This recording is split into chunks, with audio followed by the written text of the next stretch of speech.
few weeks ago, I shared with you guys that I was going through this feeling of boredom or malaise in my work, just feeling kind of meh. And it was making everything in life feel a little bit more meh-ier, if that's a word.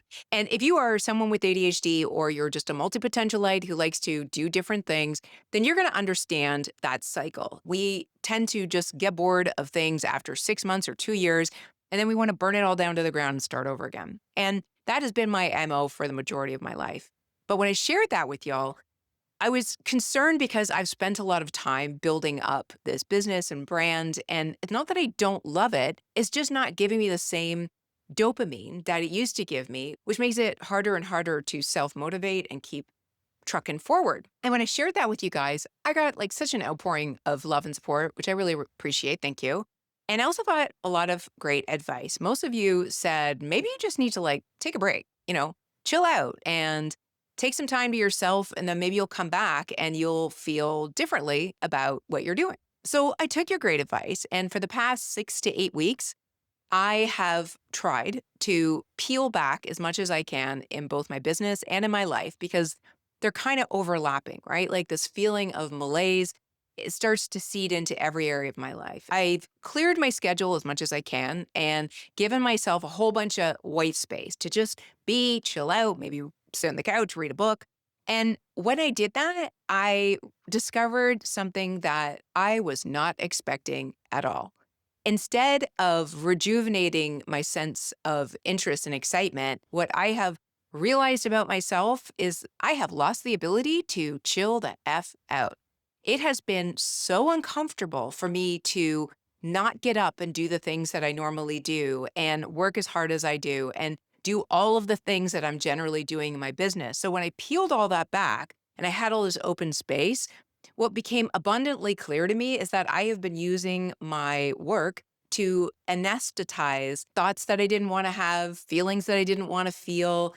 And now that I have all this open space, those feelings and thoughts and realities are coming up. So whenever I sit down to enjoy a book and a cup of tea, I'll last like maybe 5, 6 minutes. And then all of a sudden, I just want to like crawl out of my skin because the idea of being still and doing nothing is so uncomfortable for me. And I'm starting to think that my nervous system is dysregulated to the point of no return. I hope that I'm not right about that. And that's what I'm going to share with you in today's video, how I went from thinking this was about boredom to realizing it's more about nervous system dysregulation and also what I'm doing about it. But of course, if you're new here, welcome. My name is Karen McGill. I'm an ADHD coach and creator, and I am here for the busy, ambitious, but bored and burned out brains who just want to find their mojo again. So on that note, let's get into it. Every day, several times a day, I measure where my nervous system is at, and I am chronically in sympathetic mode. Very rarely am I parasympathetic dominant. And what that means is that I'm always in fight or flight. I'm never in rest and digest, obviously, because I'm not resting. And without getting into too much graphic detail, I'm also not really digesting. So you can see how this feeling of always being busy can start to wreak havoc on your health. I do think that when you're younger, you can get away with stuff like that a lot easier. But as you get older, you really start to feel these things. So it has shown up in my mood, in my sleep, in my energy, to the point where I knew something had to be addressed. I was willing to throw time, money, and energy at least getting to the bottom of what's going on. So I ended up getting a bunch of blood work done. I started with my regular GP and they checked my thyroid, which was fine, but I knew I needed to go deeper. So I actually signed up for it's a service called Function Health, which I think might only be here in the US. Basically, you pay $500 and you get all kinds of blood work done. They go way deeper and broader than your regular doctor will go or what your insurance will allow. And that was super helpful because the majority of my markers are fantastic, which I am so grateful for. But it did show two areas where I could definitely improve. One of them was a hormonal marker that regular hormone checks from your doctor will not show. So I'm now getting that addressed and I do actually feel a lot better. And then the other one was an indicator that my cortisol levels were not out of the range of normal, but at the really high end of normal. Finding out those two things that I could actually address was super helpful. So I'll leave the link to Function Health below. I paid for it with my own money. It is an affiliate link, so you can choose to use it or not, but I do highly recommend the service. It was 100% worth the money. Now, getting that physiological piece out of the way was super helpful, but it didn't solve the whole problem because this isn't just about hormones or anything like that. It's about how I'm living my life and the inputs that I'm letting come in, and also the way I'm thinking about my work in the broader context of just being online in general. I don't know how you feel about the internet these days, but personally, I feel like it's kind of gotten a little soulless. Part of it, from the lens of being in the United States, at least, like news cycles are so toxic. It's really hard to even be present to what's going on in the country right now. But beyond the news cycles, I feel like we've lost our humanity online these days. AI has become so good that you can look at something and have no idea if it's real or not. But also this chase for virality. On Instagram, everybody's doing their version of bees in the trap, or at least that's what I'm being shown. The same meme over and over and over again. It's like there's no creativity left on that app. And then here on YouTube, it's the same thing. It's like what the 1% doesn't want you to know, or they're all lying to you. And the experience of being online is starting to feel more and more dysregulating to the point where I don't really enjoy consuming content anymore. I still love creating content, particularly here on YouTube, but my desire to scroll or consume content has dropped precipitously in the last few months, which is probably a good thing. So all the things that I've just mentioned have played into this feeling I've had lately of just being very dysregulated, emotionally overwhelmed, and questioning everything I'm doing, both as a content creator and just in terms of how I'm spending my time in general. The things that have been helping me the most as I navigate what I'm going through is the unsexy things that I've always been sharing. Getting lots of sleep. I walk for an hour a day.